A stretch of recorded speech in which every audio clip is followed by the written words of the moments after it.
जय हिंद दोस्तों। आज का भारत जो वर्ल्ड का 4th लार्जेस्ट इकोनॉमी है, आज का भारत जो वर्ल्ड का फास्टेस्ट ग्रोइंग कंट्री है, और आज का भारत जिसका आजादी के 75 साल बाद भी जिसका लोकतंत्र फल फूल रहा है। मगर क्या आप जानते हैं दोस्तों, ये सफर इतना भी आसान नहीं था। तो दोस्तों आज हम चर्चा करेंगे इंडियन हिस्ट्री यानी भारतीय इतिहास के बारे में। तकरीबन 5000 साल पहले जब सिंधु घाटी सभ्यता कुछ प्राकृतिक आपदाओं के कारण जब अपने पतन की ओर बढ़ रहा था, उस वक्त भारत के दहलीज पे पश्चिमी उत्तर क्षेत्र में एक नई सभ्यता उभर कर आ रही थी। सिंधु घाटी सभ्यता से बिल्कुल ही हटकर अपनी ही एक अलग विशेषता रखने वाली यह सभ्यता की जानकारी हमें वेदों से प्राप्त होती है। जिस जगह पर सिंधु घाटी के लोगों ने भव्य नगर, इमारतें और नगरीय जीवन बिताया था, सिंधु घाटी सभ्यता जहां लोग देश विदेश से व्यापार किया करते थे, और वहीं वैदिक सभ्यता आते आते पशुपालन और खेती के सहारे ही लोग अपना जीवन यापन करने लगे। और यह सभ्यता सिंधु घाटी सभ्यता से तुलना करें तो काफी ज्यादा कम विकसित है। जब तक सिंधु घाटी सभ्यता की खोज नहीं हुई थी, तक वैदिक सभ्यता को ही भारत की सबसे प्राचीन सभ्यता मानी जाती थी। इस सभ्यता के निर्माता आर्यों को कहा जाता है। तो इसीलिए दोस्तों इस सभ्यता को हम वैदिक सभ्यता तथा आर्य सभ्यता के नाम से भी हम जानते हैं। तो दोस्तों यदि हम आर्कियोलॉजिकल सर्वे डिपार्टमेंट की माने तो 1750 ईसा पूर्व आते आते हड़प्पन सभ्यता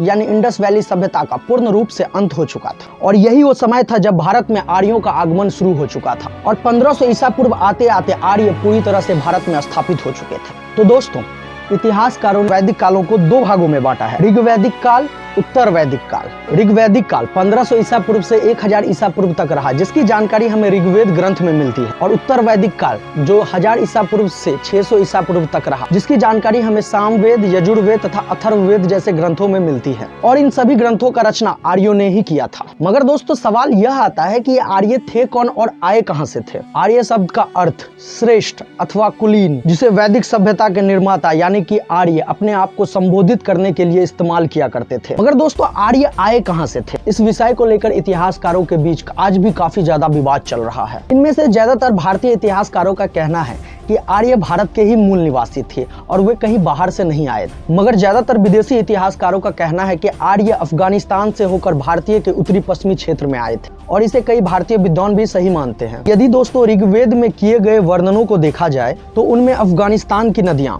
कुभा, क्रुमु, गोमती और स्वास्तु का उल्लेख मिलता है। और सप्त सैंधव प्रदेश की 7 नदियां जिसमें सिंधु, सरस्वती, शतुद्री, विपाशा, परुशनी, वितस्ता और अस्कनी जैसे नदियों का भी वर्णन हमें इनमें देखने को मिलता है। माना जाता है कि आर्य सबसे पहले भारत के पश्चिमी उत्तर क्षेत्र में अफगानिस्तान से पंजाब के क्षेत्र में ही बसे होंगे, और उसके बाद ही पूर्व की ओर बढ़े होंगे। क्योंकि दोस्तों ऋग्वेद में गंगा नदी का उल्लेख सिर्फ एक बार और यमुना नदी का उल्लेख सिर्फ हमें 3 बार ही देखने को मिलता है। इससे यह स्पष्ट हो जाता है पश्चिम में अफगानिस्तान से लेकर और पूर्व में गंगा के पश्चिमी तट तक, और उत्तर में पश्चिमी हिमालय से लेकर दक्षिण में राजस्थान के उत्तरी सीमा तक सीमित था। लेकिन इसके बाद उत्तर वैदिक काल आते आते आर्यों ने अपने भौगोलिक क्षेत्रों में विस्तार किया, जिसका वर्णन दोस्तों हमें शतपथ ब्राह्मण ग्रंथ में देखने को मिलता है। उत्तर वैदिक काल आते आते आर्यों ने गंगा यमुना डोब से लेकर आसपास के सभी क्षेत्रों पर अधिकार करके उसका नाम ब्रह्मश्री देश रखा। हिमालय तथा विंध्याचल के मध्य क्षेत्रों पर अधिकार करके उसका नाम मध्य देश रखा, और आगे चलकर आज का बिहार तथा बंगाल के दक्षिणी पूर्वी क्षेत्रों पर अधिकार करके उन्होंने संपूर्ण उत्तर भारत का नाम आर्यव्रत रखा। और उत्तर वैदिक काल आते आते हमें समाज में बहुत ही बड़े परिवर्तन देखने को मिलते हैं। 1000 ईसा पूर्व यही वो समय था जब लोहे की खोज ने पूरे समाज में क्रांति ला दी थी। अब आर्यन उत्तर पश्चिमी क्षेत्रों से होकर पूर्वी क्षेत्रों में भी अपना साम्राज्य विस्तार करने लगे। लोहे की खोज ने जंगलों को काटना शुरू किया और वे अपने भौगोलिक क्षेत्रों में भी विस्तार करते गए। और लोहे की खोज ने कृषि क्षेत्र में उत्पादन बढ़ाया, जिसके परिणाम स्वरूप उत्तर वैदिक काल में आर्थिक विकास और राजनीतिक विकास को क्रांति रूप में गति मिली। उत्तर वैदिक काल में हुए इस गतिशील विकास और इस विस्तार के कारण वैदिक सभ्यता में धार्मिक तथा सामाजिक रूप में काफी बदलाव देखने को मिले। ऋग्वैदिक काल में जन जो आर्यों की सबसे बड़ी प्रशासनिक इकाई थी, उत्तर वैदिक काल आते आते और बड़े होकर जनपद कहलाने लगे। जैसे कि भरत जन और पुरु जन ने मिलकर कुरु जनपद का निर्माण किया, वैसे ही पांचाल जो शुरुआत में सिर्फ एक कबीले का नाम हुआ करता था, वो अब एक प्रदेश का नाम हो गया था। राज्यों का आकार बढ़ने से राजाओं के महत्व, शक्ति और उनके अधिकारों में भी हमें काफी ज्यादा विस्तार देखने को मिलते हैं। और यही वो समय था जब राजाओं का पद लोक नियुक्त ना होकर वंशानुगत हो गया, और राजाओं के इस दैवीय उत्पत्ति का सिद्धांत हमें सर्वप्रथम आर्य ब्राह्मण ग्रंथ में देखने को मिलती है। अधिकारों के मृत्यु होने के कारण अब राजा, सम्राट, एकराट और अधिराज नामों से जाना जाने लगे। अब हमें राजा के अधिकारियों में भी हमें बढ़ोतरी देखने को मिलती है। शतपथ ब्राह्मण ग्रंथ में हमें 12 प्रकार के अधिकारियों का उल्लेख देखने को मिलता है। अब तक जो ऋग वैदिक काल में स्वेच्छाकारी टैक्स दिया जाता था, अब वो टैक्स उत्तर वैदिक काल आते आते कंपलसरी हो गया। 1/16 यानी कि तकरीबन 6.25%। और युद्ध में इस्तेमाल होने वाली हथियारों की भी काफी ज्यादा बढ़ोतरी हुई। मगर दोस्तों अभी भी पूरी तरह से सेना का विस्तार होना बाकी था। उत्तर वैदिक काल के सामाजिक जीवन में और ऋग वैदिक काल के सामाजिक जीवन में हमें काफी ज्यादा अंतर देखने को मिलता है। हालांकि यह समाज अभी भी पितृसत्तात्मक समाज थी। जिस सोसाइटी में पुरुषों की अधिकार महिलाओं से ज्यादा हो उसे हम पितृसत्तात्मक सोसाइटी कहते हैं। और आज भी भारत तकरीबन पितृसत्तात्मक सोसाइटी ही है। और यही वो समय था जब उत्तर वैदिक काल आते आते महिलाओं के स्थितियों में हमें काफी ज्यादा गिरावट देखने को मिलती है। स्त्रियों के लिए उपनयन संस्कार प्रतिबंधित कर दिया गया। पिता के संपत्ति से भी उनका अधिकार छीना गया। और तो और उन्हें यज्ञ तथा सभा में परिवेश से भी वंचित किया गया। और ऐतरीय ब्राह्मण ग्रंथों में स्त्रियों को कृपण तथा समस्त दुखों का कारण माना गया है।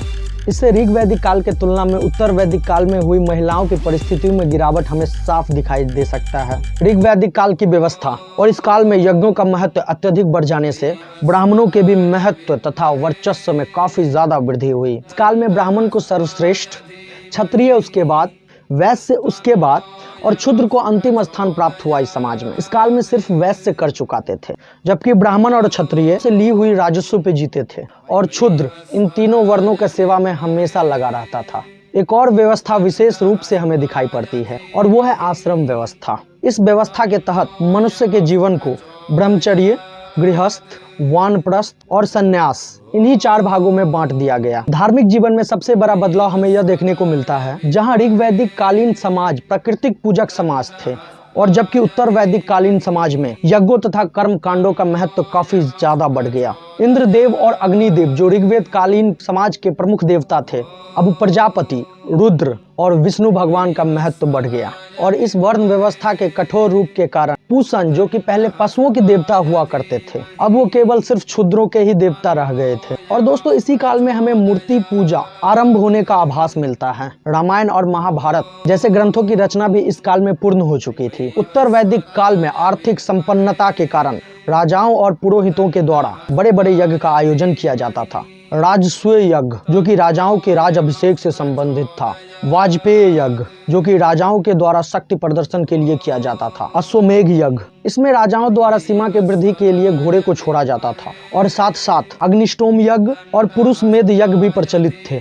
यज्ञों तथा कर्म कांडों में बलि प्रथा के इस बढ़ते प्रभाव के कारण उत्तर वैदिक काल में अंतिम रचे गए उपनिषदों में कर्म कांडों जैसी व्यवस्था की घोर आलोचना की गई है। कठोर वर्ण व्यवस्था, स्त्रियों की दशा में गिरावट और कर्म कांडों के बढ़ते प्रभाव के कारण यह हुआ। समाज में इस व्यवस्था का विरोध करने वाला एक नया वर्ग सामने आ गया। तो दोस्तों प्राचीन भारत के इतिहास में अभी तक हमने यह जाना है कि कैसे नगरीय सिंधु सभ्यता के अंत के बाद भारत के धरती पे कैसे ग्रामीण वैदिक सभ्यता का उदय हुआ। और वैदिक सभ्यता के शुरुआती दौर में परिवार समाज की सबसे छोटी और जन समाज की सबसे बड़ी प्रशासनिक इकाई थी। और समय के साथ साथ कैसे वैदिक सभ्यता में सामाजिक तथा राजनीतिक जीवन में बदलाव आते गए, आर्थिक विकास और भौगोलिक विस्तार के नए रास्ते खोले और अतिरिक्त उत्पाद ने सामाजिक जीवन का स्तर ऊंचा कर दिया, जिसके कारण हमें भारत में द्वितीय नगरीकरण की शुरुआत होते यहीं से देखने को मिलती है। और अब उत्तर वैदिक काल के अंत होते होते राजाओं की बढ़ते प्रभाव और लोगों की बढ़ती जनसंख्या ने प्रशासनिक इकाइयों के स्वरूप में कुछ ऐसा बदलाव किया जो ऋग्वैदिक काल के जन जो उत्तर वैदिक काल आते आते बड़े होकर जनपद बन गए थे,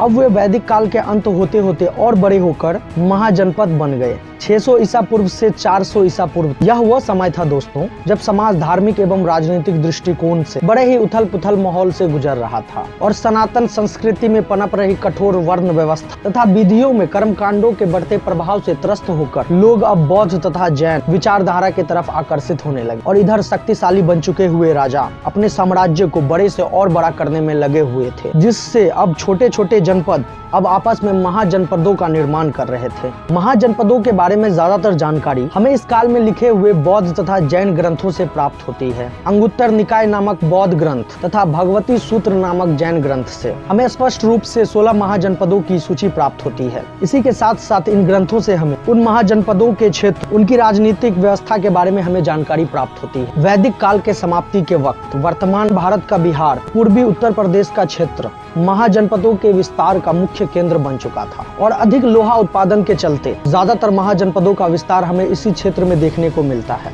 वर्तमान मध्य प्रदेश, राजस्थान और दक्षिण भारत के हमें एक एक महाजनपद देखने को मिलते हैं और वर्तमान भारत के बाहर 2 महाजनपद थे। इनमें से हमें अधिकांश जनपदों में राजतंत्र की ही व्यवस्था देखने को मिलती है, मगर कुछ महाजनपदों में हमें गणतंत्र व्यवस्था भी देखने को मिलती है। इनमें से सबसे प्रमुख और समृद्ध महाजनपदों में से एक मगध महाजनपद था। वर्तमान में यह क्षेत्र बिहार के दक्षिण में पटना से गया के बीच फैला हुआ है और जब 16 महाजनपदों में वर्चस्व की लड़ाई चली तब मगध महाजनपद सभी महाजनपदों से शक्तिशाली सिद्ध हुआ। मगध के पराक्रमी राजवंशों ने भारत के अधिकांश भूमि पे अपना साम्राज्य विस्तार किया। तो दोस्तों, ऐसा कौन सा कारण था जो 16 महाजनपदों में से केवल मगध ही अपना साम्राज्य शिखर तक पहुंचाने में कामयाब हो पाया? उत्तर वैदिक काल में लोहे के खोज के कारण विभिन्न जनपद आर्थिक रूप से संपन्न हो रहे थे। संपूर्ण भारत में एक विकास का दौर चल रहा था और ऐसे में मगध को जिस बात का सबसे ज्यादा फायदा हुआ वो था छोटा नागपुर का पठारी क्षेत्र। मगध के हिस्से में आने वाली इस छोटी सी क्षेत्र से बड़ी मात्रा में लोहे के अयस्क प्राप्त हुए और लोहे के पर्याप्त मात्रा उपलब्ध होने के कारण मगध हथियारों, युद्ध सामग्री और औजारों में सबसे आगे रहा। मगध ने जंगली लकड़ी को काटकर युद्ध में इस्तेमाल होने वाले रथ बनाए और साथ ही साथ जंगलों से हाथियों को पकड़कर उन्हें युद्ध के लिए ट्रेन किया।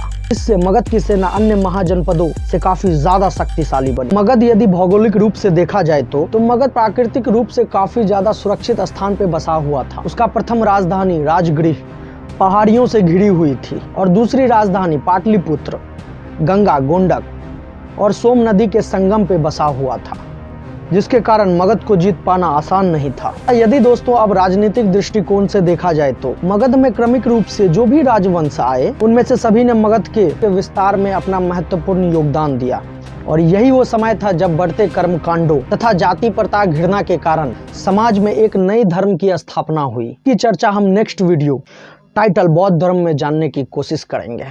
और यदि दोस्तों आप यहाँ तक वीडियो देख रहे हो तो आप सभी का धन्यवाद। यदि आपको ये वीडियो अच्छा लगे और आप चाहते हो ये कंटेंट दूसरे के पास भी जाए तो प्लीज़ वीडियो को शेयर करें, लाइक करें और इस चैनल को